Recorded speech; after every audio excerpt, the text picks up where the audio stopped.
Almost 10 years ago, these firefighters battled the Rodeo Chetaskai fire of 2002 that ravaged reservation lands, damaging thousands of acres, some of which have yet to recover. The Rodeo Chetaskai, we lost a big part of our land. Jerry Classy grew up on these lands, and he watched them burn 9 years ago. Now he works as a Fort Apache fire technician and says they learned a valuable lesson from Rodeo Chetaskai. And that's why when the Wallow Fire blazed through hundreds of thousands of acres, they knew they had already taken preventive steps to stop it in its tracks. All the treatment we do here on the reservation, it's for a reason. You know, we don't just come out here to control burn. It's for a reason, and then part of that reason is to prevent wildfire.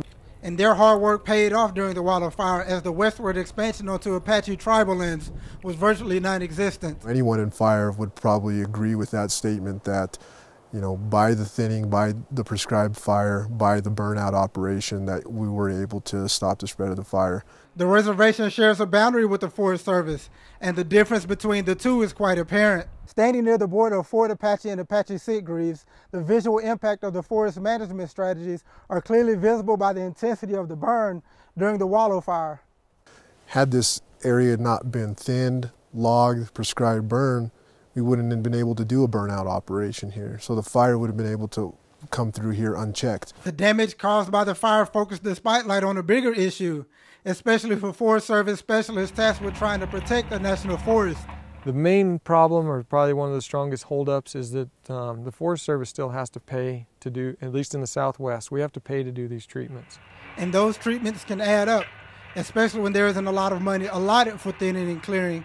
But some say this isn't only a money issue as much as it's a forest management strategy problem. It seems that the policies that brought us the Wallow Fire are just going to continue. We see no change in it. But Deputy Forest Manager Jim Zorns says a change in thinking shifted the Forest Service's management strategy. Our industries were geared to large logs, period. If it was small logs, they run over them.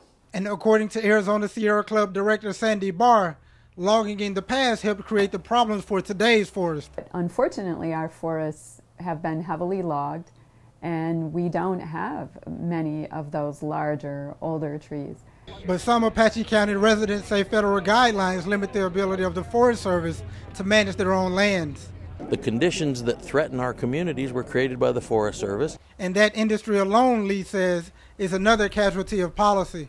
Logging had been shut down. That was a big industry. There were sizable operations that could take care of the lumber. And for Barr, the blame doesn't just fall on one particular agency. Society have manipulated the forests in a way that has created unnatural conditions. So while there might be a disconnect between the local Forest Service and the federal government, it's been all about cooperation between the Bureau of Indian Affairs and tribal officials. Historically, the tribe realized, you know, the importance with the BIA. You know, they saw eye to eye and realized the importance of having to keep the forest in. But the lack of management by the nearby local Forest Service is a frustration for Apache members, and the Wallow Fire exposed those fears. We have a sacred mountain over here, and a lot of people were kind of fearful that, you know, the fire would come towards it.